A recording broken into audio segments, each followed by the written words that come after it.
Good evening, dear students. So, today we are continuing with the same chapter, that is Prameha Nidana. Last class we have studied the introduction about Prameha Nidana and Nidana of Prameha and what is the Dushyas, 10 Dushyas related with the Prameha, and coming to this one, or we have studied the 10 types of Kafaja Prameha. So in this class we are studying about the 6 type of Pittaja Prameha and 4 types of Vaja Prameha and Upadrava. Considering the Charaka Samhita, the Prameha Nidana chapter is very very small comparing to Nidana. Charaka Samhita or your the Kuha syllabus has given small portion or little portion only regarding Prameha. So, but considering the exams, the Prameha, the questions will be sure because the prevalence of the disease is more in the society. That Prameha is, we can see everywhere in or and 1 out of 10 patients or 3 out of 10 patients we can see the Prameha.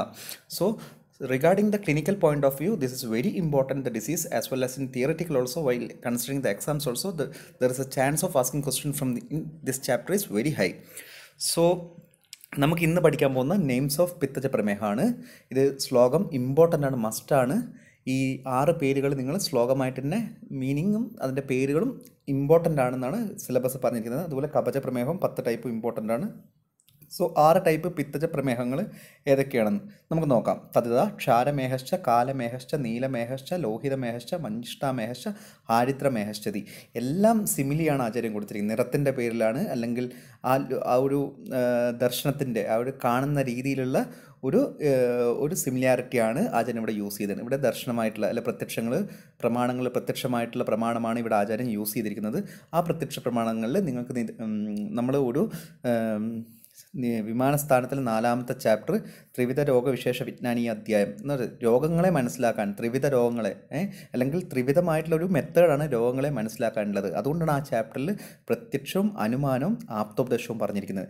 ഏതൊരു അസുഖവും ഇപ്പം ആപ്തോപദേശത്തിലെ കൂടിയാണ് നമ്മൾ മനസ്സിലാക്കേണ്ടത്. ഇപ്പം ഞാൻ നിങ്ങൾക്ക് പ്രമേഹം പറഞ്ഞിരുന്നു, അപ്പോൾ അതൊരു ആപ്തോപദേശമായി നിങ്ങൾ കാണിച്ചിരുന്നു. അല്ലെങ്കിൽ ഒരു ടെക്സ്റ്റ് വായിച്ചിട്ട് നിങ്ങൾ അസുഖത്തിനെ കുറിച്ച് മനസ്സിലാക്കുന്നു, അതിനുശേഷം നിങ്ങൾ കാണുന്നു അല്ലെങ്കിൽ പേഷ്യൻ്റ് ഒ പിയിൽ വരുന്ന സമയത്ത് ഒരു പേഷ്യൻ്റ് വന്നു കഴിഞ്ഞാൽ പേഷ്യൻ്റെ വാക്കുകളിൽ നിന്ന് നിങ്ങൾക്ക് മനസ്സിലാവുന്നു ദിസ് ഈസ് നത്തിങ് ബട്ട് പ്രമേഹ. സോ കണ്ടിട്ട് അവരുടെ സിംറ്റംസോ അല്ലെങ്കിൽ അവരുടെ ബോഡിയുടെ ആറ്റിറ്റ്യൂഡും അല്ല ആ ക്ലിനിക്കൽ സിംറ്റംസ് കണ്ടുകൊണ്ട് നിങ്ങൾ ആ പ്രൊവിഷണൽ ഡയഗ്നോസിലെത്തുന്നു. പിന്നെ അനുമാനം യൂസ് ചെയ്യുന്നു. ഇതേതാണ് ഫൈനൽ ഡയഗ്നോസിസിലും ആസ് വെൽ ആസ് ട്രീറ്റ്മെൻറ്റും. സോ ഇങ്ങനെയാണ് നമ്മൾ പ്രമാണങ്ങളെ അല്ലെങ്കിൽ ട്രീറ്റ്മെൻറ്റിൽ അല്ലെങ്കിൽ ഡിസീസിൽ ചരകൻ ഇൻകോർപ്പറേറ്റ് ചെയ്തിരിക്കുന്നത്. സോ ഇതിലേക്ക് ക്ഷാരമേഹം എന്ന് വെച്ചാൽ ക്ഷാരം പോലെ, ആൽക്കലി പോലെ ആയിരിക്കും. സ്മെല്ല്, കളർ, ടേസ്റ്റ്, ടച്ച് എല്ലാം ക്ഷാരം പോലെ ആയിരിക്കും. കാലമേഹ ഇൻ ബ്ലാക്ക് കളറിലായിരിക്കും.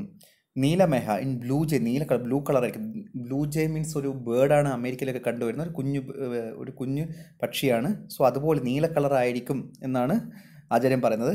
രക്തമേഹ ഇൻ റെഡ് കളറായിരിക്കും, അല്ലെങ്കിൽ smell like that of a raw flush, ഒരു ഫ്ലഷിൻ്റെ സ്മെല്ല് പോലെ ഉണ്ടാവും ആ യൂറിൻ. എല്ലാം യൂറിനാണ് പറയുന്നത്, അല്ലെ പേഷ്യൻ്റെ യൂറിൻ എങ്ങനെ ഉണ്ടായിരിക്കും. ഈ ക്ഷാരമേഹ മീൻസ് ക്ഷാരം പോലെ ഉണ്ടാവും യൂറിൻ. അല്ലെങ്കിൽ കാലമേഹം വെച്ചാൽ ബ്ലാക്ക് കളറായിരിക്കും. നീലമേഹം വെച്ചാൽ ബ്ലൂ കളറിലായിരിക്കും. രക്തമേഹം മീൻസ് റെഡിഷ് കളറായിരിക്കും. മഞ്ജിഷ്ഠാമേഹം മീൻസ് മഞ്ജിഷ്ടത്തിൻ്റെ ജ്യൂസ് എങ്ങനെയാണോ അതുപോലെ ആയിരിക്കും. ദെൻ ഹാരിദ്ര മീൻസ് ടർമറിക്. അപ്പം അതുപോലെ അതിൻ്റെ ജ്യൂസ് എങ്ങനെ പോലെ ഉണ്ടാവും, ഒരു യെല്ലോയിഷ് കളറായിട്ടുണ്ടാവും. സോ ഇങ്ങനെയാണ് 6 ടൈപ്പ് പിത്തജ പ്രമേഹങ്ങൾ പറഞ്ഞിരിക്കുന്നത്. ഇവൻ കഫജ പ്രമേഹങ്ങൾ സാധ്യമാണ്, പിത്തജ പ്രമേഹങ്ങൾ യാപ്യമാണ്. എന്തുകൊണ്ടാണ് യാപ്യം എന്ന് പറഞ്ഞിരിക്കുന്നതെന്ന് വെച്ച് കഴിഞ്ഞാൽ പിത്തത്തിൻ്റെ സ്ഥാനം ആമാശയമാണ്. അതുപോലെ തന്നെ ഈ മേധസ് മെയിൻ ഡിസീസ് അല്ല, മെയിൻ ദൂഷ്യം എന്ന് വെച്ച് കഴിഞ്ഞാൽ പ്രമേഹത്തിൽ മേധസ്സാണ്. കഫം എന്തായാലും ഉണ്ടാവും. ഇപ്പം കഫത്തിൻ്റെ കൂടെ കഫം വിഷയിട്ടിട്ട് മേധസ്സിനെ എഫക്റ്റ് ചെയ്യുന്ന സമയത്ത് പിന്നെ ക്ലേദനങ്ങളും പിന്നെ ബാക്കിയുള്ള ദൂഷ്യങ്ങളൊക്കെ വിഷയിട്ടിട്ട് പ്രമേഹം ഉണ്ടാകുന്നത്. ഇവിടെ പൈത്തികമായിട്ടുള്ള പ്രമേഹത്തിൽ കഫം ഉണ്ടാവും, പക്ഷേ ഇവിടെ പിത്തം പ്രൊഡോമിനൻ്റ് ആയിട്ട് നിൽക്കുകയാണ്. ഈ പിത്തം പ്രൊഡോമിനൻ്റ് ആയിട്ട് നിൽക്കുന്ന പിത്തത്തിൻ്റെ സ്ഥാനം ആമാശയമാണെങ്കിലും മെയിൻ സ്ഥാനം ആമാശയമാണ്.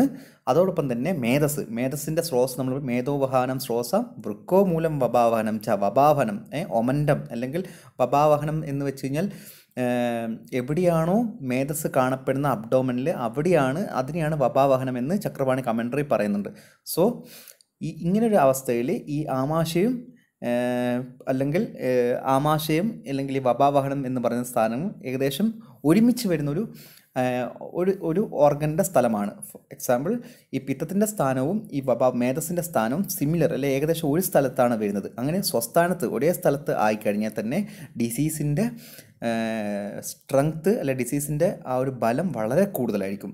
അതുപോലെ തന്നെ പിത്തത്തിൻ്റെ ട്രീറ്റ്മെൻറ്റും ഈ മേധസ്സിൻ്റെ ട്രീറ്റ്മെൻറ്റും കോൺട്രാക്ടറി ആയിരിക്കും. പിത്തത്തിന് നമ്മൾ സ്വാദ് തിക്ത കഷായങ്ങൾ പറയുമ്പോൾ സ്വാദ് കൊടുക്കുന്നു പിത്തത്തിനെ കുറക്കാൻ വേണ്ടി, പക്ഷേ അതെന്താക്കും മേധസ്സ് കൂടും. പിത്തത്തിനെ കുറക്കേണ്ട ട്രീറ്റ്മെൻറ്റ് ശീതമായിട്ടുള്ള ട്രീറ്റ്മെൻറ്റാണ്, പക്ഷേ ശീതം കൊടുക്കുമ്പോൾ മേധസ്സ് കൂടും. അങ്ങനെ ഒരു കോൺട്രഡിക്ഷൻ വരുന്നതുകൊണ്ടാണ് ഇത് യാപ്യമായിട്ട് മാറുന്നത്. സോ ക്ഷിപ്രതലമിതി ശ്ലേഷ്മ പ്രമേഹ ആപേക്ഷ ശ്ലേഷ്മണോഹി ക്ഷിപ്രകാരി പിത്തം. പിത്തം കുറച്ചും കൂടി ഫാസ്റ്റിംഗ് ആയിട്ട് പൈത്തിക പ്രമേഹങ്ങൾ ശ്ലേഷ്മ പ്രമേഹങ്ങൾ വളരെ സ്ലോ ആയിട്ടാണ് അതിൻ്റെ ഒരു മാനിഫെസ്റ്റേഷൻ വരുള്ളൂ. പക്ഷേ പൈത്തിക പ്രമേഹങ്ങൾ പെട്ടെന്ന് തന്നെ നമുക്ക് ബോഡിയിൽ കാണാൻ പറ്റും. പൂർവവത്യുക്തയ ഭവന്തീതി വൈഷമ്യഹാനി വൃദ്ധിയുക്തേരിത്യർത്ഥ. വൈഷമ്യഹാനിയാണ്, അത് മാറ്റാൻ പൈത്തികമായിട്ടുള്ള പ്രമേഹങ്ങളെ മാറ്റാൻ കുറച്ച് ബുദ്ധിമുട്ടാണ്. അതുകൊണ്ടാണ് യാപ്യമായിട്ട് പത്യാഭ്യാസാത് വിപര്യേ, അങ്ങനെ പഥ്യങ്ങൾ കൊണ്ട് അതിനെ ഒരു യാപ്യമായിട്ട് നമുക്കൊരു എന്താ പറയുക, നമുക്കതിനെ കൺട്രോൾ ചെയ്യാൻ പറ്റത്തുള്ളൂ. സോ അതാണ് പിത്തജ പ്രമേഹം. കമ്മിങ് ടു വാതജ പ്രമേഹ, ദർ ആർ 4 ടൈപ്സ് ഓഫ് വാതജ പ്രമേഹ. വളരെ ഇമ്പോർട്ടൻ്റ് ആണ്. തഥാ വസാമേഹശ്ച മജ്ജമേഹശ്ച ഹസ്തിമേഹശ്ച മധുമേഹശ്ചതി. ഇവിടെയാണ് മധുമേഹം വരുന്നത്. ഡയബറ്റിസ് മെലറ്റൈസ് എന്ന് പറയുന്ന ഒരു കണ്ടീഷൻ വരുന്നത് മധുമേഹമാണ്. ആ ഒരു കണ്ടീഷൻ വാതജമായിട്ടുള്ള പ്രമേഹത്തിലാണ് വരുന്നത്. അസാധ്യമാണ് അത്. സോ ഈ വാതജ പ്രമേഹങ്ങളൊക്കെ അസാധ്യമാണ്. വസാമേഹ, the patient frequently passes urine mixed with വസ or having the appearance of വസ. യൂറിൻ വസ പോലെ ഒരു ഫാറ്റി ആയിട്ട് നമുക്ക് തോന്നാം, അല്ലെങ്കിൽ ഫ്രീക്വൻ്റ്ലി യൂറിൻ മിക്സ്ഡ് വിത്ത് വസ, ഒരു ഓയിൽ പോലെ അല്ല ഫാറ്റി ആയിട്ട് നമുക്ക് യൂറിനെ കാണാൻ പറ്റും. മജ്ജാമേഹ, the patient frequently passes urine mixed with മജ്ജ പോലെ ഒരു ബോൺ മാരോടെ എങ്ങനെയാണോ അതുള്ളത് അതുപോലെയാണ് നമുക്ക് മനസ്സിലാക്കാൻ പറ്റുക. ദെൻ ഹസ്തിമേഹ, the patient passes large quantity of urine frequently like an elephant gone amok. Means ഒരു ആന വിഭ്രാന്തമായി കഴിഞ്ഞാൽ, ഒരു ആന ഉത്സവത്തിനെന്ന് വെച്ചിട്ട് ആന എങ്ങനെ ഓടുന്നു, ആന വിഭ്രാന്തമാകുന്നു, അതുപോലെ ആയിരിക്കും പേഷ്യൻറ്റ് മൂത്രമൊക്കെ അല്ല യൂറിനൊക്കെ പാസ് ചെയ്യുക. ഒരു അൺകൺട്രോളബിൾ ആയിട്ടായിരിക്കും യൂറിൻ പാസ് ചെയ്യുക. മധുമേഹ, the patient passes urine sweet and astringent taste, pale in colour and unctuous. So ഇവിടെയാണ് മധുമേഹം എന്ന് പറയുന്നത്. സ്വീറ്റ് ആയിരിക്കും, ആസ്ട്രിജനും ടേസ്റ്റ് ആയിരിക്കും, ദെൻ അൺഅങ്ക്ച്വസ് രൂക്ഷമായിരിക്കും. സോ ഈ ഒരു കണ്ടീഷൻ നമുക്കിപ്പോൾ ഒരു 21st സെഞ്ച്വറിയിൽ നമുക്ക് ഇങ്ങനെ ഒരു പേഷ്യൻ്റ് വന്ന് പേഷ്യൻ്റെ യൂറിനെ നോക്കി നമുക്ക് ദർശന പരീക്ഷകൾ കൂടെ നമുക്ക് മനസ്സിലാക്കാൻ പറ്റത്തില്ല. അത് അന്നത്തെ കാലത്ത് നമുക്ക് അന്നത്തെ ആചാര്യന്മാരുടെ ജ്ഞാനചക്ഷുസ്, ചരകൻ ഫസ്റ്റ് ചാപ്റ്ററിൽ പറഞ്ഞിട്ടുള്ളൂ, ജ്ഞാനചക്ഷുസ് എന്ന് പറയുന്ന ഒരു കൺസെപ്റ്റ്, അല്ലെങ്കിൽ സിക്സ്ത് സെൻസ് എന്ന് പറയുന്ന അവർക്ക് അതീന്ദ്രിയമായിട്ടുള്ള അവരുടെ കഴിവുകൾ വെച്ചിട്ടാണ് അവർ മനസ്സിലാക്കിയിരിക്കുന്നത്. ഇതും നമുക്ക് അറ്റൈൻ ചെയ്യുന്ന ഒരുപാട് ആൾക്കാരുണ്ട്. ഇന്നും ഈ ഒരു പ്രിൻസിപ്പൽ മെത്തേഡ്സ് യൂസ് ചെയ്തിട്ട് ഒരുപാട് വൈദ്യന്മാർ, ഒരുപാട് നല്ല ഡോക്ടേഴ്സ് ഇതുപോലെ യൂസ് ചെയ്യുന്നുണ്ട്. പക്ഷേ അവരുടെ ആ ഒരു അറിവ്, ആ ഒരു എപ്പോഴും നിരീക്ഷണത്തിൽ കൂടെ ഒബ്സർവേഷനിലെ കഴിവുകൾ കൊണ്ടാണ് അവർ മനസ്സിലാക്കുന്നത്. നമുക്കിപ്പോൾ ഒരു നാളെ ഈ ഒരു സിംറ്റംസ് നോക്കിയിട്ട് നമുക്കൊരു 10 പേഷ്യൻസിൻ്റെ യൂറിനെ നോക്കിക്കഴിഞ്ഞാൽ നമുക്കൊരിക്കലും ഡിഫറൻഷ്യേറ്റ് ചെയ്യാൻ പറ്റത്തില്ല. സോ നമ്മൾ എപ്പോഴും ബേസ്ഡ് ഓൺ നമ്മൾ ചെയ്യുന്നത് നമ്മൾ ക്ലിനിക്കൽ സിംറ്റംസ് നോക്കിയിട്ടാണ്. വാതജമായിട്ടുള്ള ക്ലിനിക്കൽ സിംറ്റംസ് ആണോ കാണുന്നത്, പൈത്തികമായിട്ടുള്ളതാണോ കാണുന്നത്, കബജമായിട്ടാണോ ഉള്ള കാണുന്നത്, ക്ലിനിക്കൽ സിംറ്റംസ് നോക്കിയിട്ടാണ് നമ്മൾ എത്തുക. ഇപ്പം പിന്നെ ഒരുവിധം അതാണ് ആയുർവേദം എന്നത് ഹോളിസ്റ്റിക് ആണ്. Holistic is nothing but it is related to God or something. It is universally, or it is whole aspect, that is holistic. It covers all the aspect. അങ്ങനെയാണ് ഹോളിസ്റ്റിക് എന്ന് പറയുന്ന ഒരു മീനിങ് വരുന്നത്. സോ നമ്മളിപ്പം ഒരു പ്രമേഹത്തിനെ ചികിത്സിക്കുന്നത് എങ്ങനെയാണെന്ന് വെച്ചാൽ പേഷ്യൻറ്റിനോട് നമ്മൾ നേരെ FBS ചെയ്യാൻ പറയും. FBSൽ കൂടിക്കഴിഞ്ഞാൽ പ്രമേഹത്തിനെ കുറക്കാൻ പറ്റുന്ന അസുഖങ്ങൾ ചെയ്യുക, അല്ലെങ്കിൽ ഹോർമോൺ ബേസ്ഡ് ആയിട്ട് നമ്മൾ ചെയ്യുന്നത്. പക്ഷേ ഹോർമോൺ ബേസ്ഡ് ആയിട്ടല്ല നമ്മുടെ ട്രീറ്റ്മെൻറ്റ് വരുന്നത്. നമ്മുടെ ട്രീറ്റ്മെൻറ്റ് വാതപിത്ത കഫമായിട്ടുള്ള ഒരു മെത്തേഡിലേക്കാണ് നമ്മൾ പോകേണ്ടത്. സോ ഇതിൽ വാതജപ്രമേഹം അസാധ്യമാണ്. എന്തുകൊണ്ടായിരിക്കും വാതജപ്രമേഹം അസാധ്യം എന്ന് പറയുന്നത്? വാദമാണ് പ്രമേഹം ബേസിക്കലി കബജ ഒറിജിനാണ്, അല്ലെങ്കിൽ മേധസ്സാണ്. കഫം ആൻഡ് മേധസ് ആർ ഈക്വലാണ്. അപ്പം വാദത്തിൻ്റെ നേരെ ഓപ്പോസിറ്റ് ഗുണമാണ് മേധസ്സിനുള്ളത്. വാദം എന്താ പറയുക, വാദത്തിനെ കുറക്കേണ്ട ട്രീറ്റ്മെൻ്റ് ആയിട്ടുള്ള, അല്ലെങ്കിൽ നമ്മൾ രസങ്ങൾ കൊടുക്കുന്നു, കടുതിക്ത കഷായങ്ങൾ, അല്ലെങ്കിൽ സ്വാദ് അമ്ല ലവണങ്ങൾ നമ്മൾ വാദത്തിനെ കുറക്കാൻ കൊടുക്കുന്നു. അതേസമയത്ത് മേധസ്സിനെ കൂട്ടും. അങ്ങനെയുള്ളൊരു സിമിലർലി, അല്ലെങ്കിൽ നമ്മൾ വാദത്തിന് എന്താ പറയുന്നു, നമ്മൾ ഏത് ട്രീറ്റ്മെൻറ്റ് ചെയ്താലും വാദത്തിൻ്റെ നേരെ ഓപ്പോസിറ്റ് ആയിട്ടാണ് കഫം ഉണ്ടാവുക. അപ്പോൾ വാദത്തിനെ കുറക്കാൻ വേണ്ടി നമ്മൾ സ്നേഹന ട്രീറ്റ്മെൻറ്റ് ചെയ്യുന്നു, അതേസമയം എന്താക്കും മേധസ്സപ്പം കൂടും. സോ അങ്ങനെയുള്ളൊരു കണ്ടീഷൻ ഉള്ളതുകൊണ്ട് വാദവും ഈ മേധസ്സും ഈ പ്രധാനമായിട്ടുള്ള ദോഷങ്ങളും അതിൻ്റെ ദൂഷ്യവും രണ്ടും ഓപ്പോസിറ്റ് സ്റ്റേജിലായതുകൊണ്ട് ഇത് അസാധ്യമാണ്. സോ ഇതിൻ്റെ ശ്ലോകം ഇമ്പോർട്ടൻ്റ് ആണ്. നെക്സ്റ്റ് വൺ ഈസ് ഉപദ്രവ. പ്രമേഹത്തിൻ്റെ ഉപദ്രവമാണ്. ഇതിൻ്റെ ശ്ലോകത്തിൻ്റെ ആവശ്യമില്ല, മീനിങ് ആണ് വേണ്ടത്. സോ നിങ്ങൾ ശ്ലോകം പഠിക്കണം, that is well and good.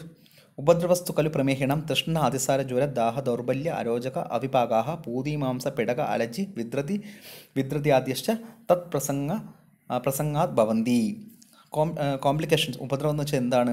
Trishna, thirst ഉണ്ടാവും, അതിസാരം, ഡയേറിയ ഉണ്ടാവും, ജ്വരം, ഫീവർ ഉണ്ടാവും, ദാഹം, ബേണിംഗ് സെൻസേഷൻ ഉണ്ടാവും, ദൗർബല്യം, വീക്ക്നെസ് ഉണ്ടാവും, അരോചക, ടേസ്റ്റ്ലെസ് ഉണ്ടാവും, അവിഭാഗം ഉണ്ടാവും, ഇൻഡൈജഷൻ ഉണ്ടാവും, പൂതിമാംസ, ഇങ്ങനെ കാർബൺകിൾസ് കാണാൻ പറ്റും. പ്രമേഹം വന്ന പ്രമേഹ പിടകം, അടുത്തൊരു പ്രമേഹത്തിൻ്റെ ഒരു കോംപ്ലിക്കേഷനാണ് പ്രമേഹ പിടകം.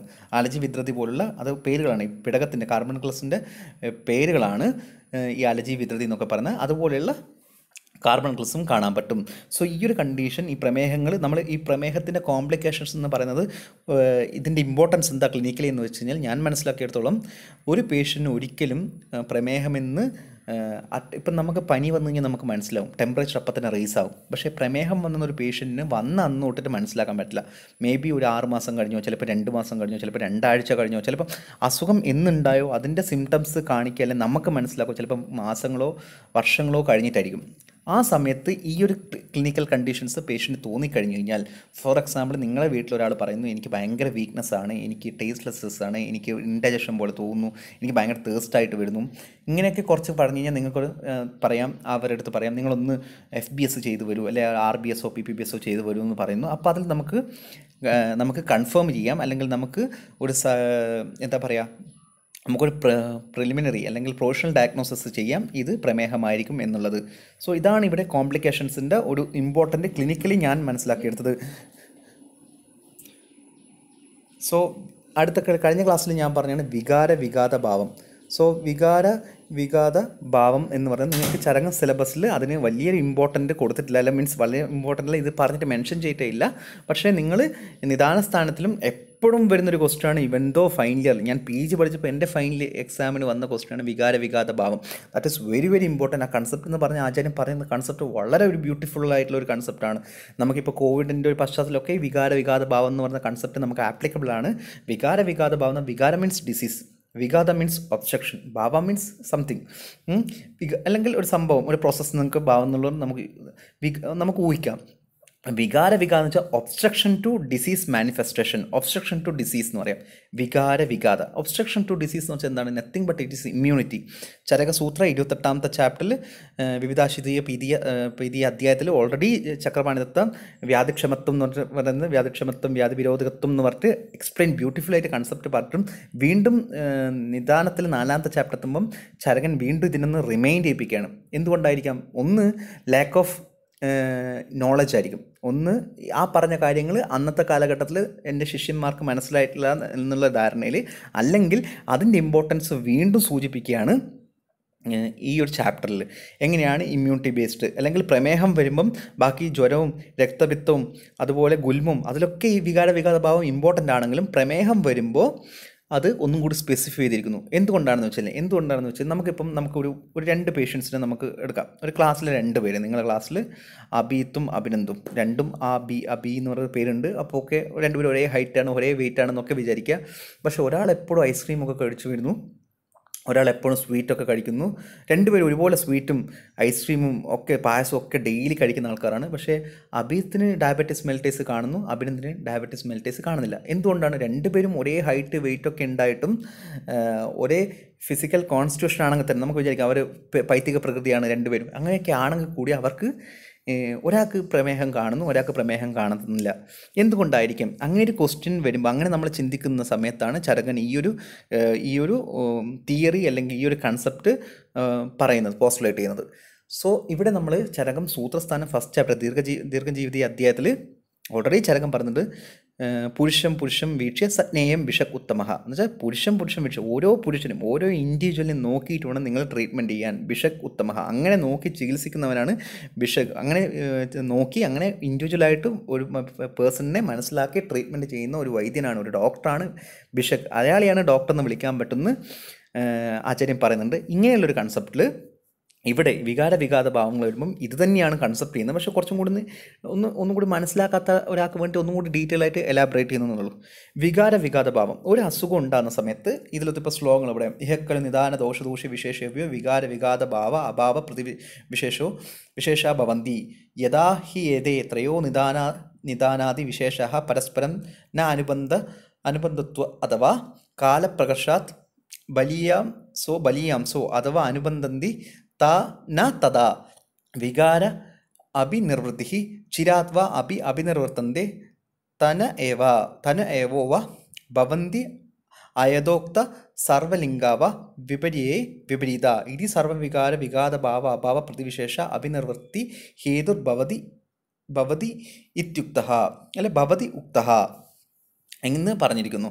സോ ഇവിടെ എന്താണ് ഈ വികാര ഭാവം എന്ന് മെൻഷൻ ചെയ്യുന്നത്? ഒരു അസുഖം ഉണ്ടാകുമ്പോൾ 3 സാധനങ്ങളാണ് അസുഖത്തിന് ഇമ്പോർട്ടൻറ്റ്. നിദാനങ്ങളാണ്, ദോഷമാണ്, ദൂഷ്യമാണ്. ഏക്കളി നിദാന ദോഷ ദൂഷ്യ. നിദാനങ്ങൾ ദോഷമാണ്, ദൂഷ്യം. നിദാനം ദോഷം, ദൂഷ്യം എന്ന് വെച്ചാൽ മലവും നമുക്ക് അല്ലെങ്കിൽ ധാതുവായിട്ടും കൺസിഡർ ചെയ്യാം. സോ ഏറ്റവും ഇമ്പോർട്ടൻ്റ് ആയിട്ടുള്ള വെച്ചാൽ നിദാനങ്ങൾ വേണം, ഒരു കോസറ്റീവ് ഫാക്ടർ വേണം, ആ കോസറ്റീവ് ഫാക്ടർ കൊണ്ട് ഒരു വിഷയേറ്റഡായിട്ട് ഒരു ദോഷം വേണം, ആ ദോഷം വിഷയേറ്റഡ് ആയിട്ട് അത് കറസ്പോണ്ടിങ് ധാതുവിനോ മലയിനോ വിഷയേറ്റ് ചെയ്ത് കഴിഞ്ഞാൽ അസുഖം ഉണ്ടാവും. സോ ഈ 3 സാധനങ്ങളും ഈക്വലിബ്രിയമായിട്ട് അല്ലെങ്കിൽ ഈക്വൽ സ്ട്രെങ്ത്തോട് പോയി കഴിഞ്ഞാൽ മാത്രമാണ് അസുഖം ഉണ്ടാകത്തുള്ളൂ. ഇതിലേതെങ്കിലും ഒന്നിനൊരു വിശേഷം വന്നു കഴിഞ്ഞു കഴിഞ്ഞാൽ ചിലപ്പം കോസറ്റീവ് ഫാക്ടർ നല്ല സ്ട്രെങ്ത് ആയിരിക്കും, പക്ഷേ ആ കോസറ്റീവ് ഫാക്ടർ കൊണ്ട് ചിലപ്പം ദോഷങ്ങൾ അതുപോലെ ആ സ്ട്രെങ്ത്തിന്, ഈ കോസറ്റീവ് ഫാക്ടറിൻ്റെ സ്ട്രെങ്ത്തിന് ഈക്വലായിട്ട് ദോഷങ്ങൾ വിഷയേറ്റ് ചെയ്തിട്ടില്ലെങ്കിൽ, അങ്ങനെ ചെയ്തിട്ടില്ലെങ്കിൽ അസുഖങ്ങൾ ഉണ്ടാകത്തില്ല. അസുഖങ്ങൾ ഉണ്ടാകുമായിരിക്കും, ചിലപ്പം ഡിലേ ചെയ്യുമായിരിക്കും. ഫോർ എക്സാമ്പിൾ, ഇതൊരു നമുക്ക് കൊറോണ കേസ് തീർക്കാം. COVID-19 അല്ലെങ്കിൽ നോവൽ കൊറോണ വൈറസ് എന്ന് പറഞ്ഞ അസുഖത്തിൽ കൊറോണ വൈറസ് എന്ന് പറഞ്ഞൊരു പോസിറ്റീവ് ഫാക്ടർ. അപ്പോൾ കൊറോണ വൈറസ് എന്ന് പറഞ്ഞാൽ എല്ലാവിടെയും ഉള്ള, ഇപ്പം ചൈനയിലുള്ള കൊറോണ വൈറസും മഹാരാഷ്ട്രയിലുള്ള കൊറോണ വൈറസും കേരളത്തിലുള്ള കൊറോണ വൈറസും ഡിഫറെൻ്റ് ആണ്. സോ നമുക്ക് കേരളത്തിൽ ഇപ്പം കാസർഗോഡ് തൊട്ടിട്ട് ട്രിവാൻഡ്രം വരെ കാണുന്ന കൊറോണ വൈറസുകൾ സെയിം ആണ്. സോ നമുക്ക് കേരളത്തിന് മാത്രം കൺസിഡർ ചെയ്ത് കഴിഞ്ഞാൽ ഒരു കാസർഗോഡുള്ള ഒരാൾക്ക് ഒരു കൊറോണ വൈറസ് ബാധിച്ചു, ട്രിവാൻഡ്രത്തുള്ള ഒരാൾക്ക് കൊറോണ വൈറസ് ബാധിച്ചു, 2 പേർക്കും. പക്ഷേ രണ്ടിനും സ്ട്രെങ്ത് സെയിം ആണ്. പക്ഷേ ഒരാൾക്ക് 3ാമത്തെ ദിവസം ശ്വാസം മുട്ടലൊക്കെ അല്ലെങ്കിൽ ജലദോഷം പനിയൊക്കെ കാണിക്കുകയാണ് കാസർഗോഡുകാരൻ. പക്ഷേ ട്രിവാൻഡ്രംകാരൻ കാണിക്കുന്ന 10ാമത്തെ ദിവസമാണ് കാണിക്കുന്നത്. ഏത് ശ്വാസം മുട്ടൽ, പനി, ജലദോഷമൊക്കെ. എങ്ങനെ ഈ ടൈം, ഈ ഒരു ഡ്യൂറേഷൻ വന്നു, ഗ്യാപ്പ് വന്നു, ഈ ടൈം ഗ്യാപ്പ് ഈ സിംറ്റംസ് കാണിക്കാൻ? സോ ഇത് ഇങ്ങനെ പോസിറ്റീവ് ഫാക്ടർ സെയിം ആണെങ്കിലും ഒരേ സ്ട്രെങ്ത്തുള്ള പോസിറ്റീവ് ഫാക്ടറെങ്കിലും സിംറ്റംസ് കാണിക്കാൻ ഡിലേ ചെയ്തു.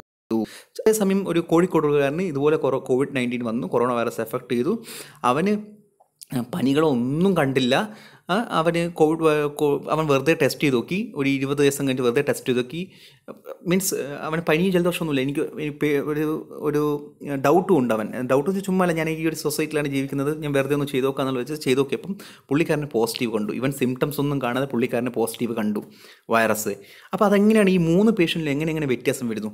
ഇതിനെയാണ് വികാരഭാവം എന്ന് പറയുന്നത്. ഒരു ഇൻഡിവിജ്വലിൽ പോസിറ്റീവ് ഫാക്ടറും ദോഷങ്ങളും ദൂഷ്യങ്ങളുമാണ് ഡിസീസിനെ ഡിറ്റർമൈൻ ചെയ്യുന്നത്, ഉണ്ടാക്കുന്നത്. പക്ഷേ ഇതിലത്തെ ഏതെങ്കിലും ഈ ഹാർമണിക്ക് എന്തെങ്കിലും ഒരു ഡിഫറൻസിയേഷൻ വന്നു കഴിഞ്ഞാൽ അസുഖം ഉണ്ടാകുമായിരിക്കാം. പക്ഷേ ഉണ്ടാകുന്ന ടൈം ചിലപ്പോൾ ഡിലേ ആയിരിക്കാം. ചിലപ്പോൾ ഇതൊന്നും കാണിക്കാതെ അസുഖത്തിൻ്റെ ക്ലിനിക്കലായിട്ടുള്ള മാനിഫെസ്റ്റേഷൻ ഒന്നുമില്ലാതെ നോർമലായിട്ട് ഇത് മാറുകയും ചെയ്യും. ദിസ് ഇസ് നത്തിങ് ബട്ട് ഇമ്മ്യൂണിറ്റിയാണ് ബോഡിയിൽ. ഇപ്പോഴത്തെ നമ്മുടെ ഈ ഒരു സൊസൈറ്റിയിൽ പലർക്കും കോവിഡ് എഫക്റ്റ് ചെയ്ത് കാണും, പക്ഷേ ആരും മനസ്സിലായി. സിംറ്റമാറ്റിക് ആയിട്ട് ഒരുപാട് ആൾക്കാർ കോവിഡിലുണ്ടാകും, പക്ഷേ അവർക്കൊന്നും കാണാത്തത് എന്തുകൊണ്ടാണ്? അവരുടെ ബോഡിയിൽ ഇതിനുള്ള ഇമ്മ്യൂണിറ്റി, ഇതിനെ പ്രതിരോധിക്കാനുള്ള കഴിവ് ഉള്ളത് കൊണ്ടായിരിക്കും അത് കാണാത്തത്. സോ ഒരു പോസിറ്റീവ് ഫാക്ടർ ഉണ്ടാകും. പോസിറ്റീവ് ഫാക്ടറിന് 10 നമ്മൾ ഗ്രേഡ് കൊടുക്കുകയാണെങ്കിൽ ദോഷങ്ങൾക്കും 10, അതുപോലെ ദൂഷ്യങ്ങൾക്കും 10 കൊടുത്തു കഴിഞ്ഞാൽ മാത്രം ഹാർമോണി ആയി കഴിഞ്ഞാൽ മാത്രമേ ഡിസീസ് ഉണ്ടാകുള്ളൂ പ്രോപ്പറായിട്ട്. പക്ഷേ പോസിറ്റീവ് ഫാക്ടറിന് 10 അല്ലെങ്കിൽ ക്ലിനിക്കൽ സിംറ്റംസിന് 5, ദോഷത്തിന് 5, ദൂഷ്യത്തിന് 2 ആണെങ്കിൽ വെയിറ്റേജ് എങ്കിൽ ചിലപ്പോൾ അസുഖം ഉണ്ടാവുമായിരിക്കും. ഒരു 7 ദിവസം കൊണ്ടായിരിക്കണം അസുഖം ഉണ്ടാകേണ്ടത്. പക്ഷേ 7 ദിവസം കഴിഞ്ഞ് ചിലപ്പോൾ അത് 10 ദിവസം കഴിഞ്ഞിട്ടുണ്ടാവുക, ചിലപ്പോൾ 14 ദിവസം കഴിഞ്ഞിട്ടുണ്ടാവും, ചിലപ്പോൾ അസുഖം ഉണ്ടാകത്തേ ഇല്ല. സോ ഇതിനാണ് വികാരഭാവം എന്ന് പറയുന്നത്. നാച്ചുറലായിട്ട് ബോഡി കാണിക്കുന്ന ഒരു മെക്കാനിസമാണ് വികാരഭാവം എന്ന് പറയുന്നത്.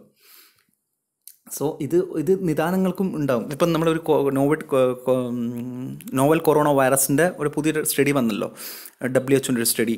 ഈ വൈറസ് ഒരിക്കലും വൈറസിന് ഇഷ്ടമല്ല, അത് നിദാനമായിട്ടുള്ള വൈറസാണ് നിദാനം. വൈറസിന് ഒരിക്കലും ഇഷ്ടമല്ല വൈറസിനെ ഹോസ്റ്റ് ചെയ്യുന്ന അല്ലെങ്കിൽ വൈറസിനെ വളർത്താൻ സഹായിക്കുന്ന ഹ്യൂമൻ ബോഡിയെ കൊല്ലാൻ എന്നുള്ളത്.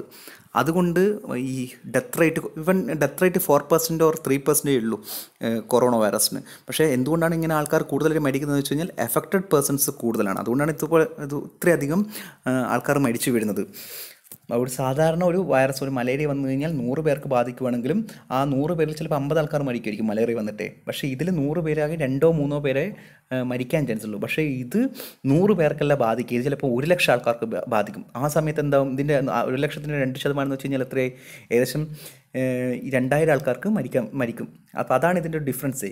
സോ ഇതൊക്കെ നിദാന വികാര ഭാവങ്ങളിലാണ് ഇതൊക്കെ ഈ കൺസെപ്റ്റൊക്കെ വരിക. സോ ഇത് നിങ്ങൾക്ക് ചരകത്തിൽ ഇമ്പോർട്ടൻ്റ് അല്ല. So for your better understanding only I'm explaining വികാര ഭാവ, വാട്ട് ഈസ് വികാര ഭാവ, how it can be applicable in our context. So thank you.